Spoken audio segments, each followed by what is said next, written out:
یه سوالی که همه افرادی که وارد حوزه معامله‌گری تو بازار مالی میشن، سوال اصلی و دغدغه اصلیشونه که چند درصد میتونیم سود کنیم و خیلی سوال دارن که اصلا ماهیانه میشه چند درصد سود کرد. بعضی سوال میپرسن روی سرمایه‌شون مثلا توی دوره 1 ساله چقدر میشه سود کرد. جواب دادن به این سوال خیلی کار سختیه. معامله‌گری هیچ چیز تعیین شده وجود نداره. شما این شکلی نیست که بگی من فیکس ماهی 4% سود میکنم، فیکس ماهی 10%. اصلا همچین چیزی محال ممکنه. اگر جایی دیدین کسی داره به شما میگه که من سود ثابت ماهیانه بهتون میدم، بدونین که قطعا قراره یک کلاه بزرگ سرتون بره. حتی شرکت‌های بزرگ هج فاند و هج فاند منیجرام هیچ وقت تضمین سود ندارن. بعضی سالها سودای خوبی میکنن، بعضی سالها سودای معمولی میکنن، بعضی سالها هم ضرر میکنن. حالا علتش چیه؟ من با این اکسل شیت میخوام همه چیزو کامل بهتون توضیح بدم. ببین این اکسل شیت میزان سود بعد 100 تا معامله‌ای که شما انجام میدی. حالا چه شکلیه؟ استاپ لاس ما 30 پیپه، پروفیتمون 60 پیپه. یعنی تو هر معامله‌ای که انجام میدیم 30 پیپ استاپ لاس داریم، 60 پیپ پروفیتمونه. Theoretical target number wins per 100 trade. یعنی چی؟ یعنی توی از لحاظ تئوری توی 100 تا ترید چند تاشو میبری؟ مثلا میشه از لحاظ تئوری 50 تا.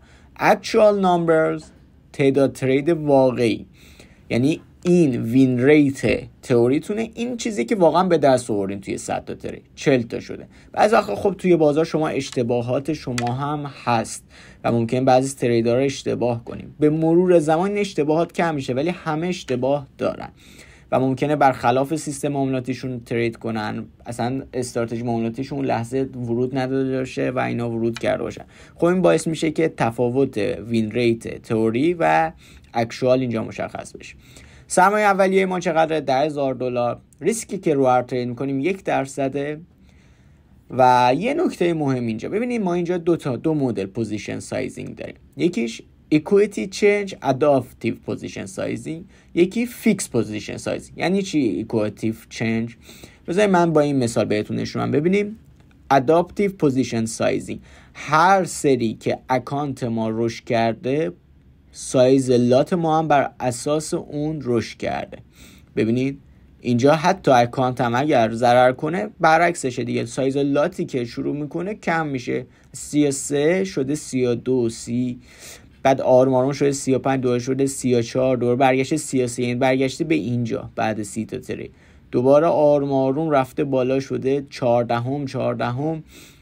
پس هر میزان که بالانس اکانت ما بره بالا، ما پوزیشن سایزینگ اونو بیشتر میکنیم. چرا؟ چون 1% $10,392 بیشتره.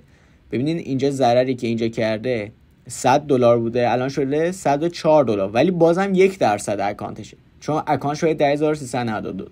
فیکس هم که ثابته، همش رو 33 داره. پس توی دوره 100 تا ترید که ما الان داریم، الان من اینجا بزنم، ببینید دوره اول 70% سود بود، الان شده 40%. تو ایکویتی، تو فیکس شده 35. حالا دوباره یه بار دیگه من انتر بزنم، دوره شده 72%، فیکس شده 56. یعنی توی دوره 100 تا ترید هم ما هیچ وقت سود ثابت نداریم. ممکنه الان شده 53% با 1%. و مثلا حالا اینجا جی رو بذاریم، اینا رو من میزنم که این حالا این اصطلاحاً این کالمنا یا این ستونا آپدیت بشه. ببین شده 62% سری بعدی.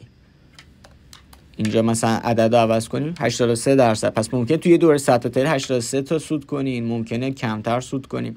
حالا مثلا اگه وین ریت، خب 1 به 2 وین ریتش معمولا 50% سیستم معاملاتی. اگه من اینو مثلا میکنم 40، ببینیم چی میشه. وین ریت 1 به 2 40 چقدر میشه؟ ببینین سودتون کم شده. حتی ممکنه اینجا هم ضرر بدین، سودتون بعد 10 تا ترید شده. حتی تو 40% هم ممکنه 58% سود کنین، 48%، 13%. پس ببینین توی بازار هیچ چیزی ثابت نیست. حتی میزان سودی که میکنین، من اینجا اینا دوباره آپدیتش کنم، منفی 1%. یعنی بعد 100 تا ترید برگشتی یه ضرری هم دادی، 36%. اصلا این شکلی نیست که شما یک میزان سود ثابت داشته باشی همیشه و همیشه بتونی یک روی 100 تا ترید مثلا 40%. نه، این مدلی نیست بازار و ماهیت بازاری نیست. ببینیم بازار را اگر شما به شکل یک کاسبی ببینین خیلی موفق ترین. خیلی راحت فرض کنین یک تاجری هستین که توی دوره 100 تا معامله شما دارین سرمایه‌تون رو حرکت میدین. این سرمایه ممکنه یه سود خیلی خوب بکنه، ممکنه بعض وقتا سودش کم باشه، بعض وقتا ضرر باشه. اگر با این دیدگاه بیزینسی به بازار نگاه کنین خیلی موفق تر میشین. و معمولا بیزنسمن‌های موفق هم همین شکلی توی کارشون عمل میکنن و محاسباتشون خیلی دقیقه. پس برای که بتونین یه معامله‌گر خوب بشین، این اعداده که به شما کمک میکنه. حالا فلان سیستم معاملاتی 1000 تا سیستم معاملاتی هم بلد باشه، تهش بازار همین احتمالاتی که اینجا میبینیم. حالا اگر ریسک رو بیشتر کنیم چیه؟ خب قطعا سودمون بیشتر میشه، ولی خب دورایی ضررمون هم بیشتر میشه، درادانامون بیشتر میشه. ببینید ریسک من بیشترش کردم، ببینید همون 10%، مثلا 105%، ریسک 1.5%. واقعا سخته این شکلی ترید کردن، این شکلی مدیریت واقعا سخته.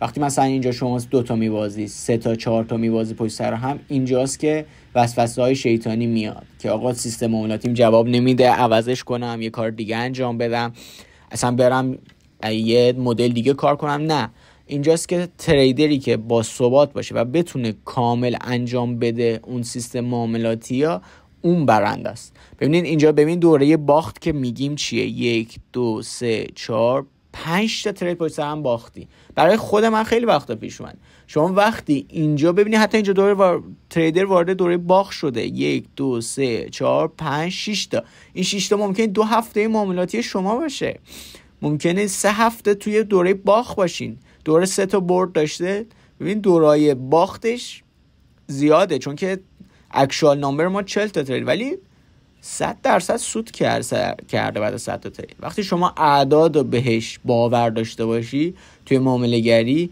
ذهنیتتون نسبت به 90% آدمایی که دارن معامله میکنن قوی‌تر و بهتره. یعنی جلوتر از 90% آدمایی که هستین که توی این بازار هستن. فقط باید روی این پلن برین جلو.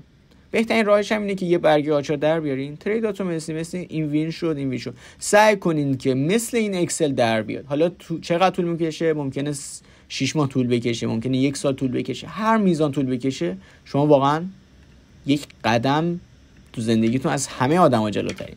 کسی که بتونه با پول کار کنه از همه جلوتره.